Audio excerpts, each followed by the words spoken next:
Hey guys, Trent here with Sonar Pros. Got our favorite mount, Boatlogix mount.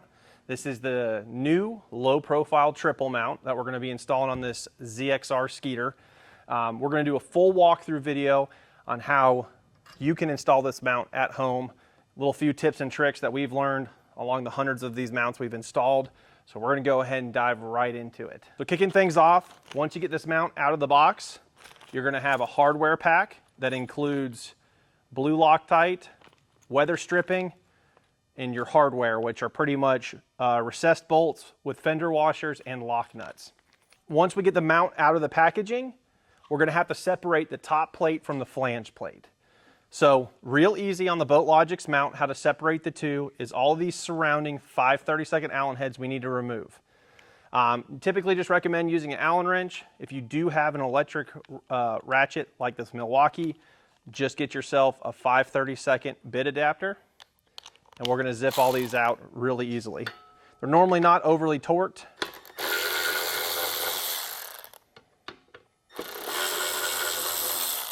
Top two ones are a little bit longer than the other ones, so keep in mind of that. And we got two more left.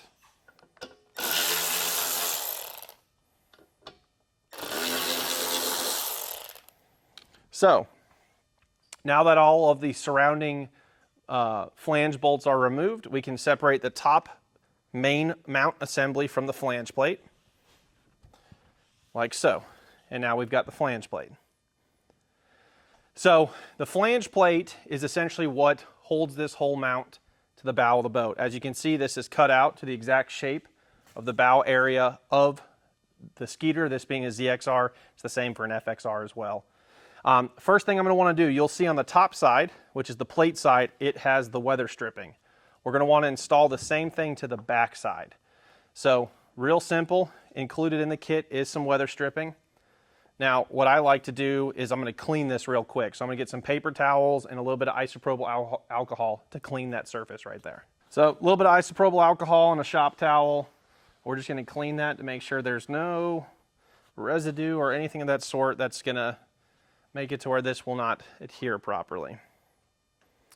So there's no real exact science, but generally what I like to do is I want my seam to be on the side and not the top. So I'm going to start the weather stripping on the inside here, kind of middle of the plate, right there. And it's kind of like double-sided sticky tape. And you're just going to kind of run it around. Now when you get to a bolt hole like this, I like to go to the inside of the plate of the bolt hole with the weather stripping. So we're going to keep that pattern, stay on the inside of the bolt holes if we can. Sometimes that's easier said than done. This stuff does have a little small film of double-sided tape. Sometimes when you get it in a corner like I did there, it'll want to lift on you just a little bit, not the end of the world. All right, when you get to the part where the 2 points kind of meet, you're just going to do a little incision with a razor blade. Doesn't have to be perfect. Again, it's not going to be overly the most waterproof thing in the world, but it does definitely help out a bunch. All right, so now that we've got our weather stripping on the flange plate, we're going to go ahead and start mocking it up on the bow area of the boat. Now you can see here we're in the process of rigging the boat, so we do want to keep all our wires loose so we can pull them all through the flange plate.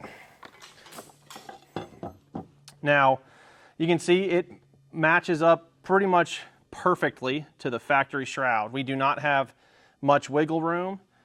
What I like to do to kind of make sure it's centered up is I'll line it up with this inside corner right here. You can see we're at a nice even angle for everything.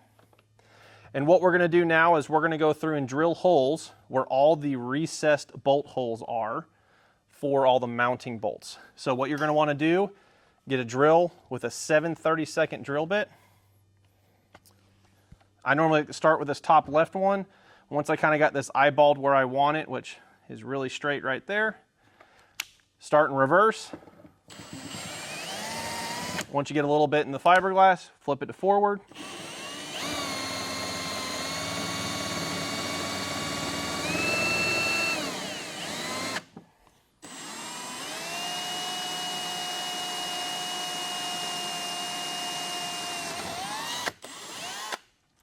And then we're going to want to get a vacuum.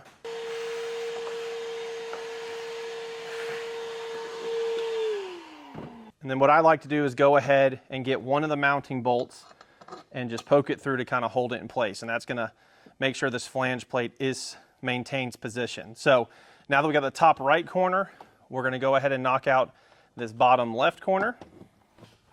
Same thing, reverse first, and then forward.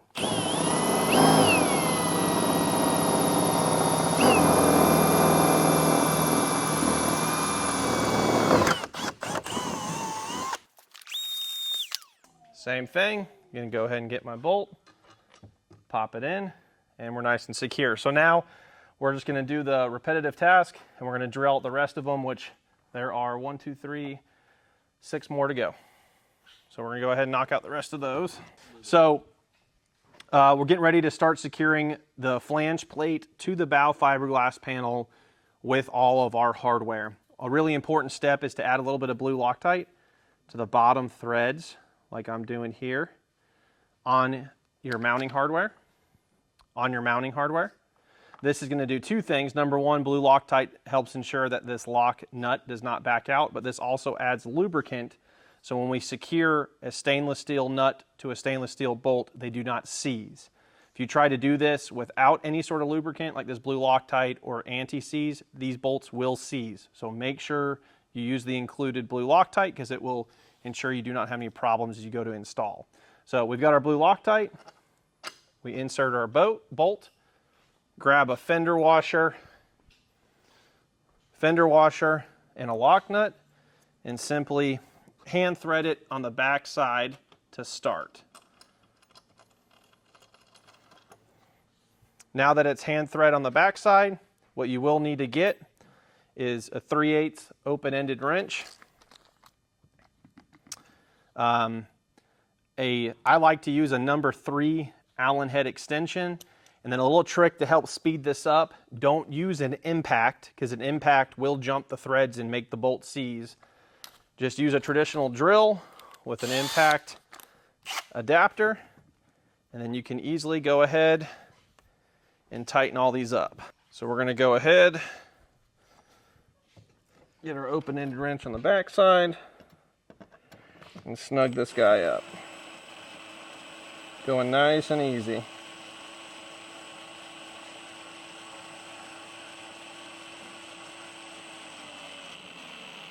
And I just let it snug up with a drill. We will come back with an actual impact or an actual wrench and tighten all that up too. So we're going to go ahead and do that process for all the remaining bolts in the mount. So what I like to go ahead and do, just to kind of ensure everything's snug, I'm going to go back with my open-ended wrench, and I'm going to kind of give it a little turn test.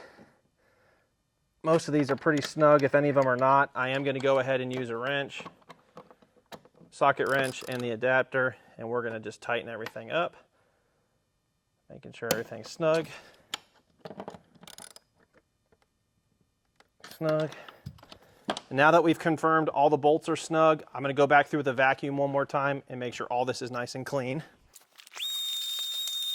Now, depending on what stage of your rigging, or if this is a new install or you had pre-existing install, what I like to do is normally get all my wires that I know are going to come out of the bracket and get them pulled up right here. Now, for this demonstration purpose, this boat's not done being rigged, so we are going to tuck the wires in the bow so we can show you guys final assembly.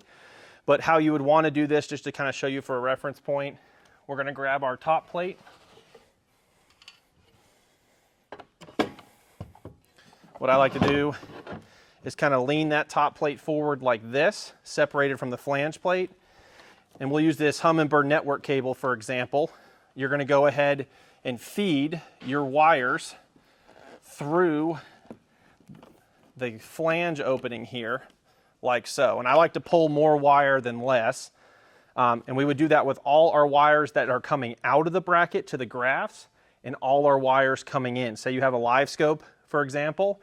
I like to go ahead and pull my live scope cable through this gasket too, so it can go into the bow. This flange opening is cut big enough to fit multiple live scopes and all your cables, which is a big reason we do love these mounts, is simply because of the ease of serviceability. You can see how easy it is for me to just pull a wire in and out. I'll even go ahead and grab, because this boat does have dual live scopes, and it's, again, it's not done being rigged yet, but you can see, got a live scope plug. That's a very large plug.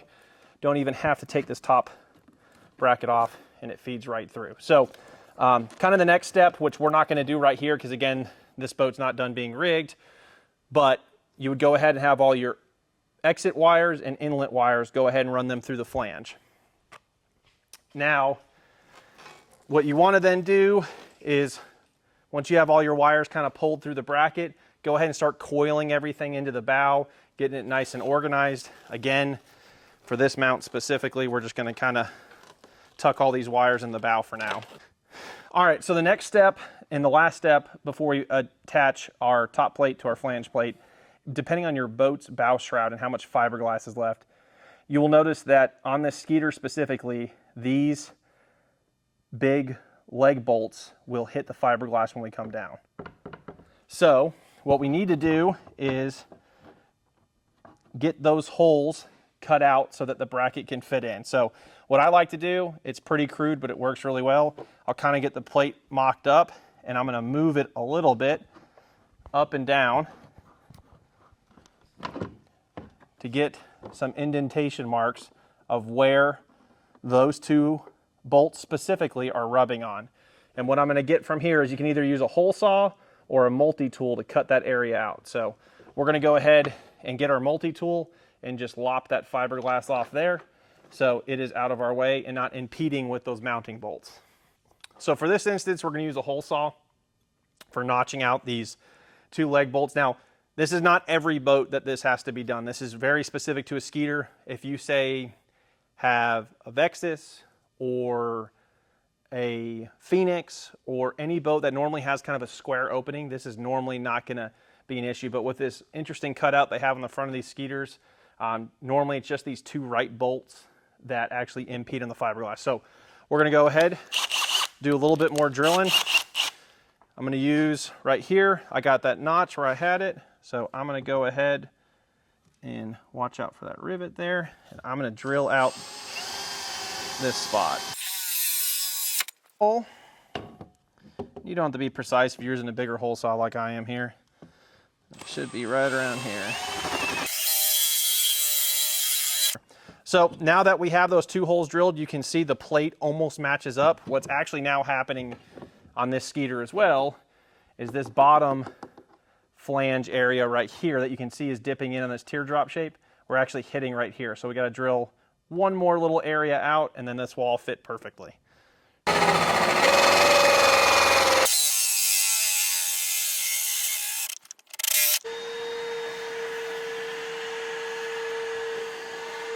All right, so had to do a little trimming up here just because these leg bolts actually were hitting the fiberglass. So trick we like to do, we'll use a hole saw, drill out the areas where it's hitting, and then we'll use a multi-tool to kind of notch everything out to clean it up a little bit. So now that everything is cut out so that these two leg bolts do not hit the fiberglass, we can actually marry up the two plates, being the top plate and the flange plate.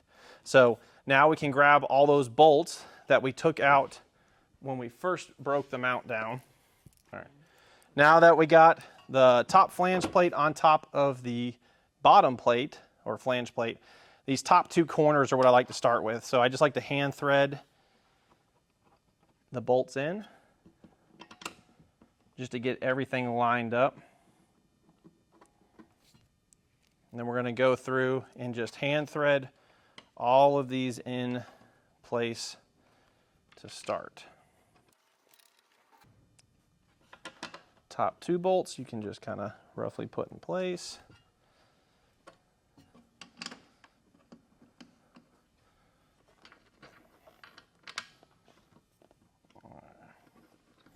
Now that we got all of the threads started, we can get our, whether you have a manual ratchet or an electric ratchet, we're going to go through and torque all these. Now, any gear heads, I'm going to kind of take a cylinder head approach, and we're going to go diagonal in bolt patterns. So we're going to start in this top right, get her tight. Go to this bottom left, and then just kind of work our way around.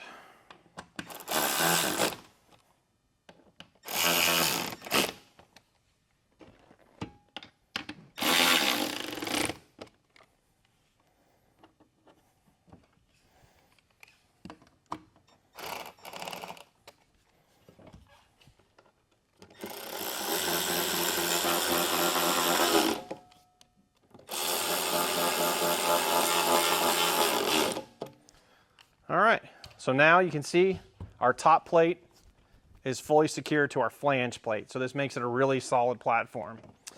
Now we get into the fun part. So this is Boatlogix's new low profile triple mount. It has this lower duck bill, as I call it, that lets you put a top graph a little bit lower so your bottom two graphs and your top graph are kind of on the same viewing plane. So you don't have a big spoiler sticking up in the front. I really like the position it puts it in. I think it helps overall with a little bit of wind drag on the front of the boat.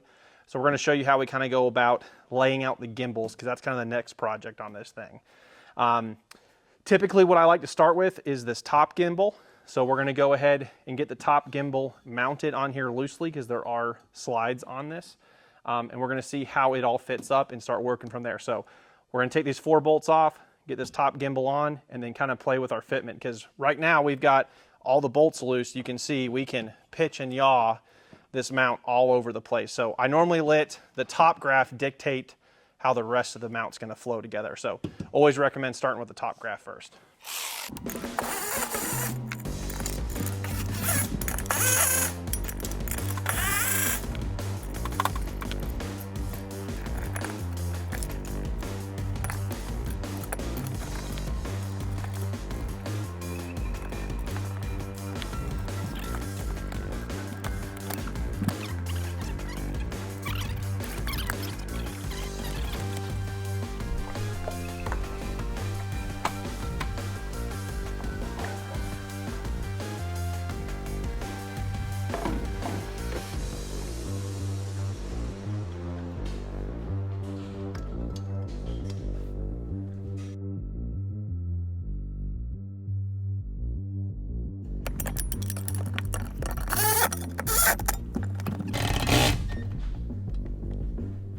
All right, we got our top gimbal secured. Like I said, it's going to kind of be in that center position.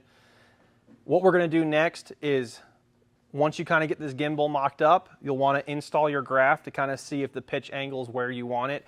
Generally speaking, on a Skeeter specifically like this, we're going to have the bracket at a slight angle like we have it, and then our top L plate in the position it is right here. What we're going to do now is actually tighten up all the smaller securing cam bolts on every side.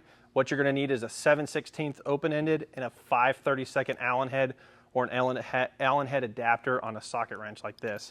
And we're just going to go through and start tightening all 12 of the smaller 5x32 bolts on both sides of the plate to get it secure in position.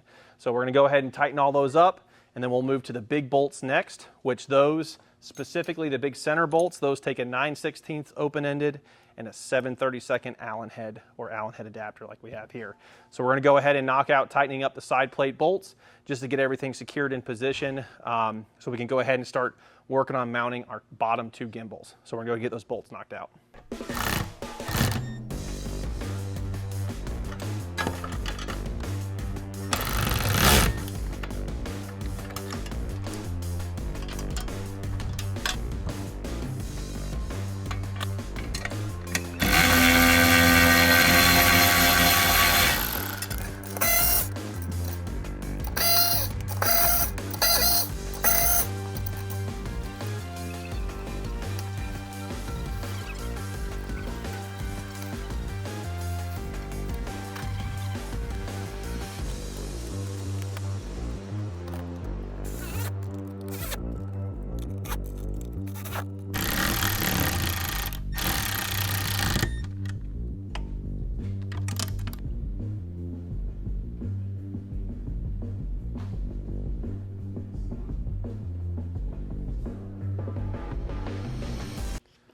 All right, guys, so I wanted to kind of show you we're a little ahead of the step, but This is ultimately how your graphs should look. They're in a nice even plane with each other, good viewing plane where they're not too far down or too far up. So when you're going through mounting your gimbals, setting the pitch angle of the graph, keep this in mind. This is the nice thing about this mount is you can play with all this as you go. Loosen brackets, there's slider positions, so you can move this. You can see how we like to lay everything out once we got the gimbals mounted by the 4 mounting bolts. We like to get them nice and close to each other, so it's kind of a seamless transition. Now, nice thing about this mount, you could run 312s, so you could do 316s, or you could do a mismatch system like this, where we've got a Helix 9, we've got a 126, and we got an 8612. So we kind of got a mix match system here. But you can see overall, roughly this is what you're looking for. So big thing here when you're mounting your gimbals, make sure you tighten these 4 mounting bolts as tight as you can get them. You do not want any tolerance where those gimbals are going to move at all. Same thing as you go around and tighten up everything in the bracket when you make sure everything is really snug. So you can see here, this is kind of the finished product. There's a lot of adjustability to move these mounts around, but this is kind of how everything should lay out when you're done. So when you're mocking up and installing the gimbals, as we'll show you, this is what it should look like when it's all done. All right, guys, that is how you install a Boatlogix triple mount, the new low profile triple mount. A few tips and tricks in there. Skeeters definitely are they're pretty easy install overall. If it's your first time, it's probably going to be about a 2-hour install. If you've done a few of them, it's about an hour. But overall, these are our favorite mounts. You can see the adjustability. You can see how absolutely rock solid this mount is. It is not going anywhere. If you guys have any questions or you're interested in Boatlogix mount, reach out to us at sonarproselectronics.com or check out boatlogix.com as well.